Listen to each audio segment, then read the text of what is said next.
What's up guys, in this video I'm going to show you that how you can add music to your Instagram post. So let's jump into the video. What you have to do, first you have to open up your Instagram account.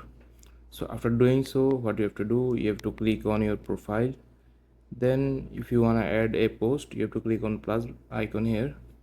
After that you have to click a picture that you want to post on Instagram.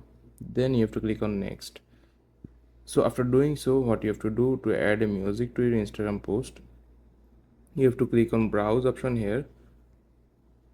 Then you will find a bunch of music here.